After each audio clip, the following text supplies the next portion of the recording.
So Brian Gallant is leaving us. Yep. And I'm going to confess something. This bothers me more than I'd like to admit. And he's not my favorite politician.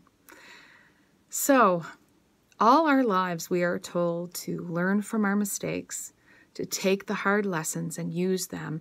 When we fall down, we kind of get up and brush ourselves off and keep going. That our wisdom comes not only from the wins, but from the losses.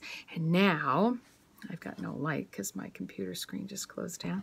Now we have a situation where someone who has wisdom, who has learned from his mistakes, because honestly, I really, really didn't like him because that cockiness from that first meeting always stuck in my head. So, but there were glimmers of hope. Oh, there were nice glimmers of hope.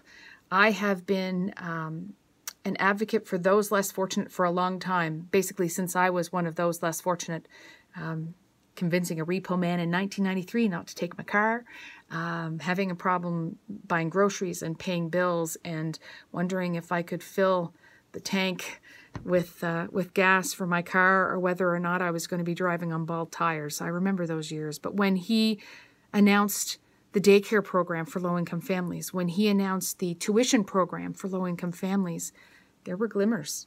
I was kind of starry-eyed for a little bit, because those were things that were near and dear to my heart. So, you know, he had some redeeming qualities, but here's the thing. The biggest redeeming quality that he had, or the thing that actually made me sort of kind of like him, happened after he was defeated, when he didn't win the majority government. He was cut down a couple of notches, and all of a sudden, he was sincere. And all of a sudden, I actually felt I could relate to him. And it felt like he learned some lessons. And I really believe he did. And now he's taking his ball and going home. Some would argue, yes, that he's been told to take his ball and go home. But I know he won his riding. And yes, maybe the party doesn't like him or doesn't want him anymore. But he still has this amazing amount of experience that we can learn from. But he's not alone, because every politician now takes their ball and goes home. Where are the William Lyon Mackenzie Kings and the Sir John A. Macdonalds of our time? I don't know if they exist anymore. I hope they do. I think to some degree Blaine Higgs might be one. But here's the thing, Mr. Gallant. People in your riding elected you. There is a group of people in this province who still support you. But on top of everything else, we are in such a shitty place right now, this province. We are really destitute and desperate. And we can't afford to lose anybody else. That's you included. Because while you may not feel that you have something to contribute, I can damn well tell you, you probably do. That experience means something.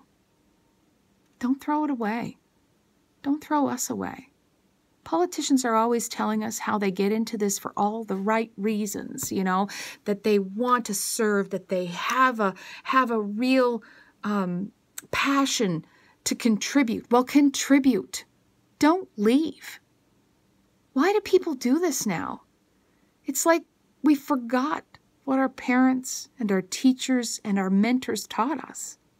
And that is to learn from the down times, to learn from the mistakes, use that wisdom to make life better,